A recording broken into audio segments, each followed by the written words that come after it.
SG Consultancy Services. Study MBBS in Russia, Philippines, Uzbekistan. కానీ మిమ్మల్ని మీరు ఎలా సంభాళించుకున్నారు అప్పట్లో? అంటే ఇండస్ట్రీలో రకరకాలు అంటారు కదా, ఇప్పుడు పరిచయం చేస్తామని తీసుకెళ్ళి మోసం చేసే వాళ్ళు ఉండొచ్చు.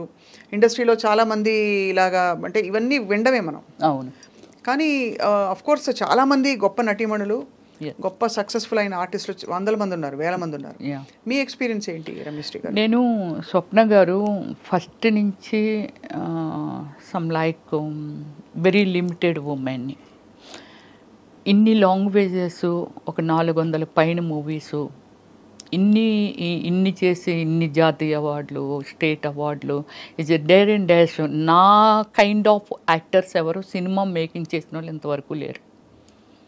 కథ, స్క్రీన్ ప్లే, డైరెక్షన్, ప్రొడ్యూసింగ్ అన్నీ నేనే చేసుకొని సినిమాని కూడా రిలేట్ చేయగలిగాను అని అంటే, so world wise very famous అయిపోయాను ఓమల్లి తర్వాత. అందరూ రవివర్మ పెయింటింగ్స్ అన్నారు కానీ నేనని ఎవరు అనలేదు. అమ్మాయి కాదు, రవివర్మ పెయింటింగ్స్ అని. పెద్ద పెద్ద రాసిము నరసింహరావు గారు కానీ, రామానాయుడు గారు కానీ, పెద్ద పెద్ద వాళ్ళు అందరూ అన్నారండి. రాఘవేంద్రరావు గారు కూడా ఆ పోస్టర్లు చూసి అమ్మాయి కాదు పెయింటింగ్స్ అవి అని వాళ్ళంట. అంటే పబ్లిసిటీకి పెయింటింగ్ చేయించని అనుకున్నారు. అదే, కానీ అంత సమర్థత ఉంది. అంత హార్డ్ వర్క్. 17 వయసులో ఎవరు మంచి ఎవరు చెడు విచక్షణ ఎలా? అసలు ఏమి జీరో నాలెడ్జ్. ఎవరైనా వచ్చి గబక్కుమని రామ్మ తీసుకెళ్తాను నిన్ను ఆ ఫలానా డైరెక్టర్ దగ్గరికి, అవి కూడా ఎక్స్పెక్ట్ చేశాను నేను. అంటే డైరెక్టర్స్ దగ్గరికి, ప్రొడ్యూసర్ దగ్గరికి అని కాదు, కానీ నాకు కోరుకున్న పీరియడ్ జరుగుతున్నప్పుడే ఒక 3-4 సినిమాలు, అంటే లొకేషన్కు వాళ్ళు వీళ్ళు వస్తూ ఉంటారు కదా. నా టార్గెట్ ఏంటంటే ఏదో అయిపోవాలి, పెద్ద స్టార్ అయిపోవాలని ఒక టార్గెట్ ఉంది. సో దానికోసం అంటే నాకు ఇంకేం కనిపించేది కాదు. చాలా సీరియస్గా ప్రతిదీ నేర్చేసుకోవటం. డ్యాన్స్ స్కూల్ ఎక్కడ ఉంటుంది, యాక్టింగ్ ఎక్కడ నేర్చుకోలేదు స్వప్న గారు. డ్యాన్స్ స్కూల్ ఎక్కడ ఉంటుంది, అద్దంలో నేనే చూసుకొని ఎలాగైతే ఎలా అందంగా ఉంటాను. Self makeup only Ramyakrishna and Ramyasri only. అప్పుడు అలాగనే వాళ్ళు. సిల్క్ స్మిత కూడా ఫేస్ ఇచ్చి మేకప్ చేయించుకునేది, కానీ రమ్యకృష్ణ గారు సెల్ఫ్ మేకప్ చేసుకునే వాళ్ళంట. నేను మాత్రమే సెల్ఫ్ మేకప్ చేసుకునేదాన్ని. అంటే ఒక డెడికేషన్తో నాకేం కావాలనే దాని మీద ప్రయాణం చేశాను. కానీ ఒక్కసారి మాత్రము నాకు ఏమిటి అమీర్పేటలో ఒక బట్టల షాప్ ఉండేదండి. అది చాలా ఉన్నాయి, వెరీ ఫేమస్ అండి అది. అప్పట్లో వెరీ ఫేమస్ ఆ షాపు. దానికి యాడ్ చేయాలంటే వాళ్ళు బెంగళూరు నుంచి వచ్చారు. స్టాపర్ షాప్ యాడ్ చేయాలి వచ్చారు, పిలిచారు. అప్పుడు నాకు కారు ఉంది, అప్పుడప్పుడే కొనుక్కున్నాను జెన్ కారు. నాకు డ్రైవ్ రాదు అప్పుడు. సో మా కారు ఉంది రండి అని. నాకు ఈ ఏరియాస్ ఏవి తెలియవు హైదరాబాద్లో. వాళ్ళు తీసుకెళ్తున్నారు. ఇప్పుడు ఆ ఏరియా ఏమిటనేది నేను ఇప్పుడు చెప్పగలను. చందానగర్కి మన అమీర్పేటకి మధ్యలో ఉంటుందండి. అది ఏమిటో అక్కడ రిసార్ట్ లాగా ఉన్నాయన్నమాట. అక్కడ తీసుకెళ్ళారు. వాళ్ళు ఒక 10 మెంబర్స్ వచ్చారు, నేను ఒక్కదాన్నే. వెళ్ళి ఇవన్నీ మాట్లాడుతున్నారు. వాళ్ళు డ్రింక్ ప్రిపేర్ చేశారు, నాకు అలవాట్లేదు. వాళ్ళు బీర్లు, అయ్యో మాకు అలవాట్లేదంటే మేము బీర్లు మాత్రమే తీసుకుంటాం, హార్డ్ డ్రింక్ అది తీసుకోము. బీర్లు అలా టైం అయింది. ఎంత అయింది? 9:30 అయింది. నన్ను డ్రాప్ చేసేయండి వెళ్ళిపోతాను అని అన్నా. ఉన్నట్టు మేడం పంపించేస్తామని 10 అయింది నైట్. పంపట్లా, 11:45.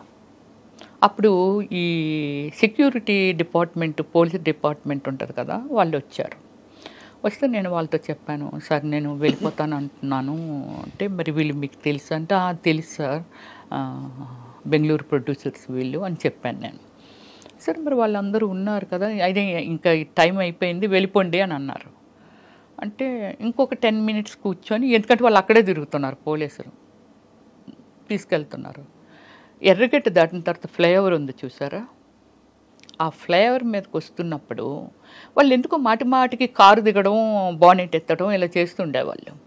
సో ఏంటి వీళ్ళు ఎలా దిగుతున్నారు, ఇన్నిసార్లు దిగుతున్నారు, కారు రిపేర్ అయితే ఆగిపోద్ది కదా అనిపించేది నాకు. అక్కడికి వచ్చిన తర్వాత ఏమైందంటే, నన్ను అంటే ముందున ఒక ఆయన కూర్చున్నాడు, నా పక్కన ఇద్దరు కూర్చున్నారు, వేరే కారులో వెనకాల వస్తున్నారు, ముందుని ఒక కారు 10 మంది వాళ్ళు. సో కారు నా పక్కన కూర్చున్న ఆయన కొంచెం వల్గర్గా బిహేవ్ చేయడం మొదలుపెట్టాడు. అమ్మ బాబాయ్. వెనకన కూర్చొని నేను ఎప్పుడు అబ్జర్వ్ చేశానంటే బానెట్ ఎత్తి కారులో ఏదో వాటర్ పోస్తున్నట్టు పోసి పక్క కొంపేశాడు ఆ నీళ్ళు. రమ్య గారు, నాకు పేరు రామానాయుడు గారే పెట్టారు. రమ్యకృష్ణ, రవలి, రంభ వీళ్ళందరూ సక్సెస్ఫుల్ ఉమెన్స్ ఫిల్మ్ ఫీల్డ్లో. అందుకని 6 లెటర్ వచ్చేలాగా రమ్య అంటే మరి బోడుగా ఉంది. రమ్యకృష్ణ కూడా రమ్య అని అంటాము మేమందరమేని. ఏదైనా తోక తగిలిస్తే బాగుంటుందేమో అని చూచుకు అని చెప్పి శ్రీ పెట్టారు పక్కన రామానాయుడు గారు నాకు అప్పుడు.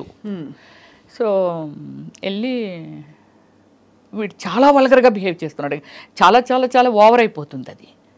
అప్పుడు నేనేం చేశానంటే నా సైడ్ డోర్ ఉంటుంది కదా, ఆ డోరు ఇలాగ ఓపెన్ చేసేటప్పటికి ఓపెన్ అయిపోతే ఈ కాలు ఇలాగ అడ్డు పెట్టి కిందకు దూకిటందుకే. మీరా? నేనే. వీడు నన్ను అసలు వదలట్లేదు, వీడు లాగించేస్తున్నాడు. ఈ కాలు అలాగే వెళ్తుందండి, కాలు చాలా వరకు అరిగిపోద్దా అని అనుకున్నాను. ఆ రోజు లక్కీగా ఏంటంటే షూ వేసుకున్నానంటే నేను ఇలా తోసుకెళ్తుంది కాలు. ఎదురుగా సెకండ్ షో మూవీ వదిలితే ఫాదరు ఆ అబ్బాయి అంటే చాలామంది వెళ్తున్నారు వస్తున్నారేమో, ఈ రూట్ గుండా వస్తూ ఉంటే అప్పుడు నా కాలు డోర్ ఓపెన్ అయ్యి కదా ఉంది, ఇటువైపు వస్తున్నారు వాళ్ళు, డోర్ ఓపెన్ అయ్యి ఉంది. ఎప్పుడైతే ఓపెన్ అయ్యి ఉండి నా కాలు ఉందో ఆ పెద్ద ఆయన ఉన్నారు కదా, అమ్మ ఇది ఏదో ఏంటి ఆ కాలు డోర్ డోర్ ఓపెన్ అయిపోయింది, కాపాడండి అంటున్నాను నేను. అండ్ మీ పక్కన వాడు ఇబ్బంది పెడుతున్నాడు. అంటే వీళ్ళు ఏం చేశారంటే నా ముందు వెళ్ళిన కారు కొంచెం ముందుకెళ్ళిన తర్వాత యూటర్న్ తీసుకుంటే వాళ్ళు కథలు చెప్తున్నారు, ఏమండి ఇప్పుడు మీ ఇంటికి వెళ్ళట్లేదు, మా ఫ్రెండ్ ఒకడు ప్రాబ్లం పడ్డాడు, వాడి దగ్గరికి వెళ్ళి తర్వాత మీ ఇంటి దగ్గర దిగబెడతామండి అని ఇవన్నీ చెప్తున్నారు. మీకు తెలిసిపోతుంది? నాకు అర్థమైపోతుంది వాళ్ళు మాట్లాడుతున్న మాటలు. కారు అంటాడు, నీళ్ళేం పక్క నుంచి బానెట్ ఎత్తే గ్యాప్ ఉంటుంది కదండి, ఆ గ్యాప్లోంచి కనబడుతుంది పక్కనే వేసేసాడు, బానెట్లో వేసాను హీట్ ఎక్కిపోయింది అంటాడు, ఏదో చెప్పేస్తున్నారు. నాకు భయం వేసి అలా చేస్తే మీరు నమ్మరండి, గాడ్ లాగే ఆ అబ్బాయి ఆయన వాళ్ళ వెనకాతలు ఇంకోళ్ళు ఎవరో వస్తున్నారు. వీళ్ళు ఎప్పుడైతే కారు ముందుకు వచ్చి ఇలాగ ఆపారో వెనకాల వచ్చిన వాళ్ళు కూడా పక్కన ఇలాగ ఆపారు. కారు స్పీడ్గా వచ్చి ఆపితే ముందు అమ్మాయిని దింపండి అని అంటే ఎవరమ్మా వాళ్ళు అన్నారు. సరే ఇలాగ నాకు ఒక యాడ్ ఇప్పిస్తామని చెప్పి నన్ను తీసుకొచ్చారండి. చాలా రోజులు నాతో ఫోన్లో మాట్లాడారు ఆ పెద్ద ఆయన. సో ఇది అప్పుడు నన్ను కిందకి దించి మొత్తం బాడీ ఎంత ఉడికిపోయి బాడీ అంతా స్వెట్టింగ్ వచ్చేస్తుంది అనమాట. అప్పుడు ఆయన దగ్గరుండి బండి మీద అబ్బాయినేమో నువ్వు ఇలాగ వెళ్ళిపో అమ్మ, నేను దిగబెట్టి వచ్చేస్తాను ఆమెని అని చెప్పి నన్ను మా ఇంటి వరకు అరోరా కాలనీలో ఉండేదాన్ని నేను. చిన్నవారు అప్పుడు చాలా మీరు? ఏది చిన్నదాన్ని అన్నారు.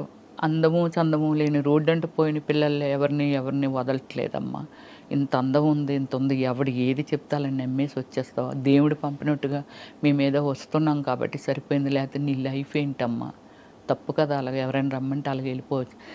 That is first and last. అంతే మీకు అలాంటి ఎక్స్పీరియన్స్? అంతే. చాలా ఇది వింటేనే అసలు నాకు టెన్షన్ వచ్చేస్తుంది. నమ్మరు, ఆ రోడ్డు మీద నిలబడలేకపోయాను, కిందకు వచ్చి చాలా దూరం నుంచి షూ మొత్తం అంతా అడుగునంత కచ్చగా అయిపోయింది. అదే అంటే మీరు తప్పించుకోవడానికి ప్రయత్నించారు, వాళ్ళు ఏదో చేద్దామని ట్రై చేశారు. సో ఇది సినిమా అయిన తర్వాతే కోరుకుని ప్రీడ్ అయిపోయింది. తర్వాత ఆషాఢం పెళ్లి కొడుకు చేశాను, తర్వాత ఏవో ఇంకొక 2-3 సినిమాలు చేశాను.